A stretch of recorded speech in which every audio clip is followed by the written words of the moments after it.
En el capítulo de estados límite de servicio no hay cambios notorios. En cuanto a esfuerzos bajo condiciones de servicio queda igual, lo mismo que para el cálculo de las deflexiones y el agrietamiento. Sin embargo, sí se agrega un capítulo nuevo, o un inciso más bien nuevo, que se refiere a las vibraciones. Estas vibraciones se establecen en términos del índice K, que es un índice de percepción humana ante las vibraciones, y estas se calculan con la expresión que está ahí presentada como la 1441, que está en términos de la amplitud de las vibraciones y de la frecuencia de las mismas, y se considera como vibraciones aceptables y tolerables hasta el nivel, a la clase F.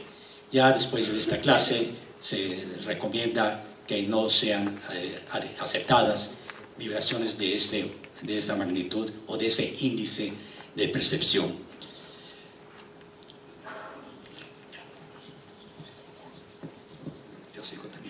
Bueno, me sigue tocando. En cuanto a construcción,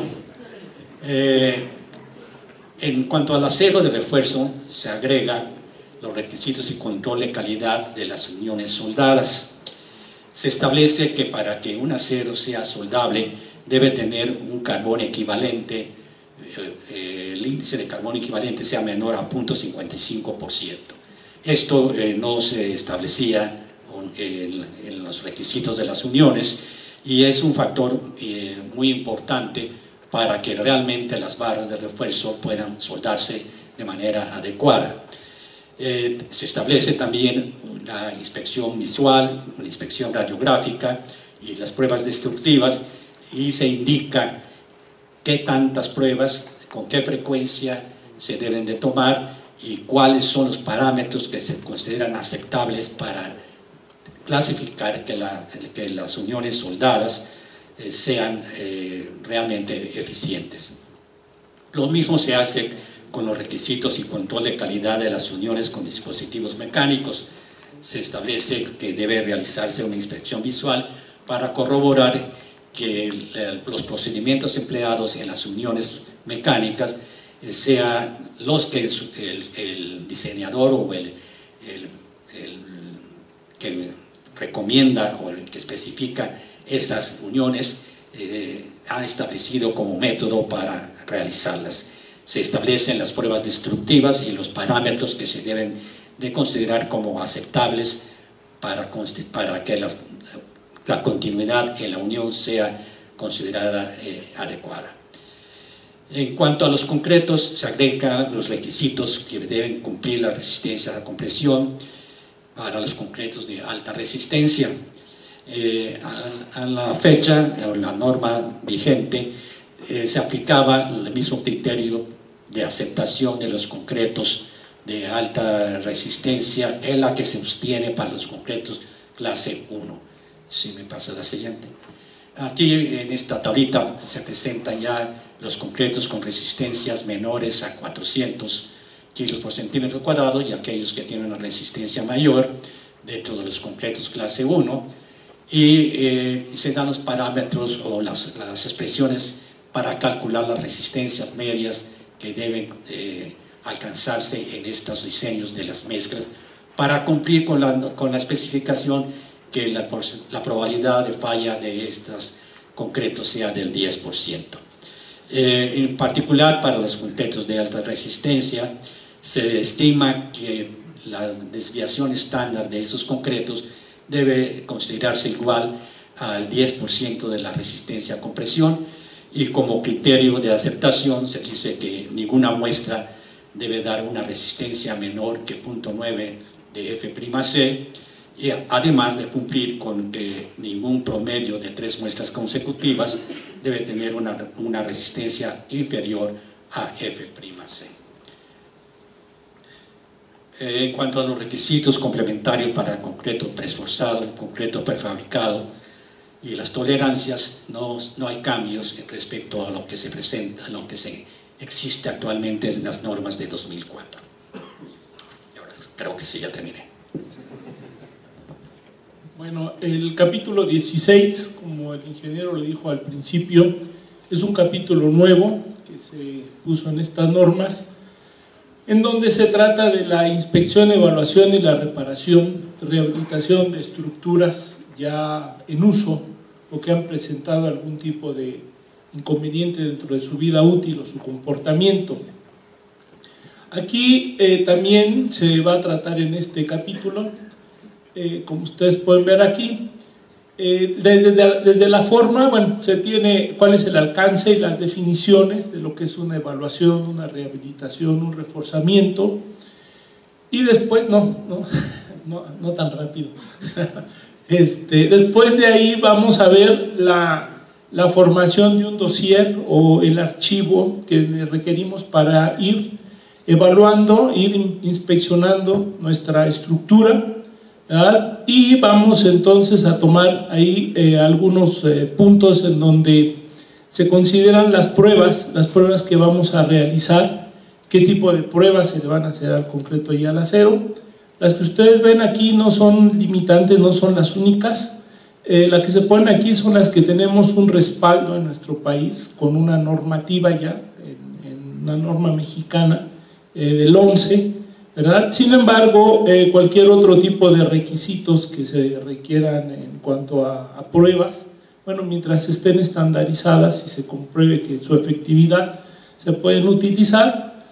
Y también se presenta en esta parte algunos métodos y materiales para el reforzamiento, como pueden ser los encamisados, como pueden ser reforzamiento con muros, el uso de resinas epóxicas para el tratamiento de fisuras, ¿sí? En general es lo que se presenta en este capítulo, ¿verdad? Todo lo referente a una estructura que ha estado ya trabajando para conocer cómo se encuentra en el momento en que nosotros vamos a intervenir en ella, características de sus materiales. Y por último, ahora sí, José Carlos, tenemos unos apéndices que en este momento son 3. El apéndice A, donde se va a presentar la teoría unificada de flexión. En el apéndice B es el desarrollo del modelo de puntales y tensores, y hay un tercero que es el apéndice C, que es arcos y cascarones. Esta era una parte que estaba antiguamente en la norma, se saca porque se está pensando ya que en unas próximas revisiones posiblemente ya no sea necesario tener esta en la normativa, ya puede ser en alguna otra especificación. Es todo.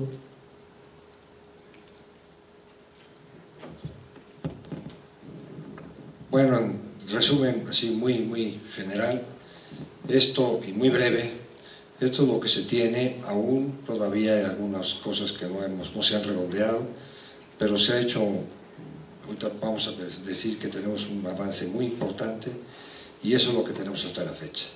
Entonces estamos a sus órdenes para cualquier duda, pregunta que ustedes quieran. Gracias.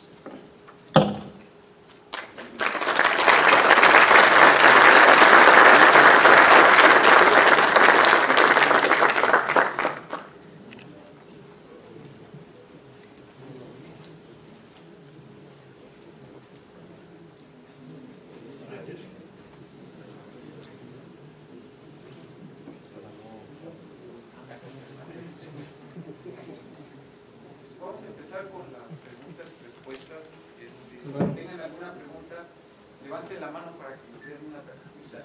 Tienen la pregunta con la que pueden hacerla.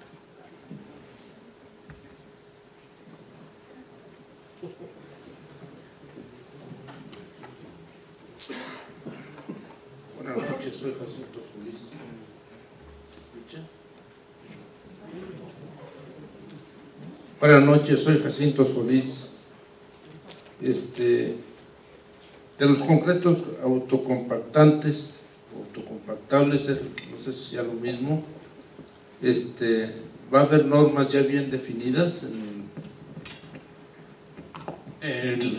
Existe ya elaborada una norma de concretos autocompactantes, una NMX, elaborada por el 11, que no está todavía vigente, pero está ya en consulta pública para que próximamente quede aprobada y, bueno, y quede vigente. Lo que en las normas técnicas complementarias se colocan, pues son los conceptos básicos que deben de cumplir los concretos para su comportamiento en las estructuras. No entra en mucho detalle como la CNMX, que están los métodos de prueba y todo lo relativo a su verificación, pero sí establecen los requisitos básicos que deben tener estos concretos, para uso estructural, desde luego. Sí, perdón, nada más lo último. ¿Y esta norma cuándo creo usted que saldrá? Las NMX están en este momento, creo que son 3 meses, pero ya llevan como 2 en consulta pública, en breve. De acuerdo, gracias. Soy el ingeniero Morán. Una pregunta nada más en lo referente a las losas planas y en lo que se refiere al refuerzo en las franjas de columnas, los porcentajes de acero que nos da el análisis sísmico han variado. Había unos porcentajes ya fijos en las losas en la franja de columnas y el resto. ¿No había ningún cambio? No se ha planteado ningún cambio entre la norma de 2004 y la que se está proponiendo. Muchas gracias. Yo tengo una pregunta de ¿por qué la necesidad de desaparecer el F*C?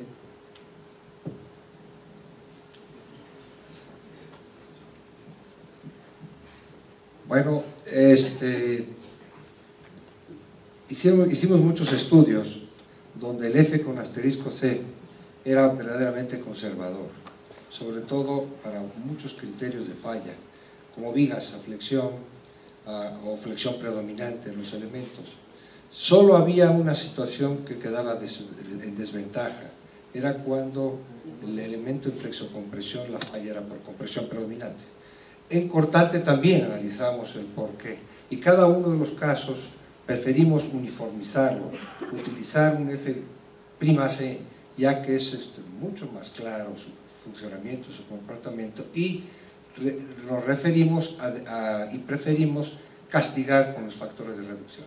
En cuanto a esos elementos que ya Oscar mencionó, de la fallas a flexocompresión, con compresión predominante, o al problema de fuerza cortante. Y es relativamente mucho más sencillo trabajar con F'(C). Sí. Otro elemento es tratar de parecernos más a otros reglamentos. Casi ningún reglamento tiene este concepto del F***, y entonces el reglamento mexicano como que se ve una cosa rara. Ahora que se habla de la globalización y que hacen diseños para otros países, pero bueno, pues consideramos que era conveniente homogeneizar con otros reglamentos. Esta pregunta va dirigida al ingeniero Arce, que mencionó en algún momento de su plática que se han encontrado frecuentemente con errores de concepto en el cálculo de losas postensadas, y que está por ello la parte esta de la normativa en revisión. ¿Es posible modificar, que mediante modificaciones al reglamento se eviten estas fallas, o es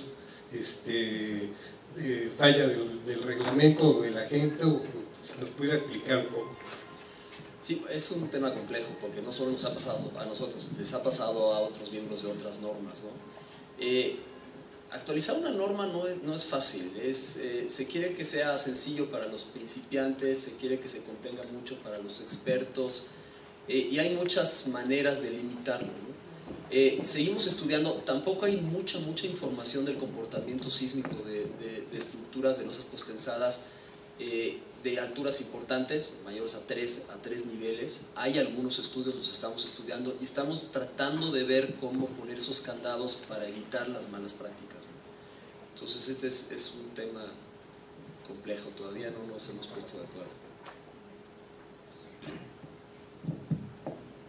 Buenas tardes, Francisco García Jarque. Carlos Javier, un poco preocupado por las características del concreto autocompactable. Es posible que en mi caso, por procesos constructivos, haya cometido algún pecado mortal, pero hemos propuesto concretos autocompactables para estructuras verdaderamente trascendentes, en donde la única alternativa para colar esos elementos era con un concreto autocompactable, debido a sus condiciones. Y me gustaría conocer tu punto de vista, Carlos Javier, de la confiabilidad de esas características del concreto autocompactable. Las descargas eran muy fuertes, las condiciones de las columnas estaban en condiciones un poco difíciles. Lo único que se nos ocurrió es buscar que ese concreto autocompactable tuviese características semejantes a las que puede tener un concreto normal. Hemos pedido que a esa estructura se le hagan nivelaciones y mediciones. Afortunadamente se ha comportado favorable, pero tu punto de vista de la confiabilidad de ese tipo de concretos me gustaría conocerlo. Esa es mi... Sí, la particularidad de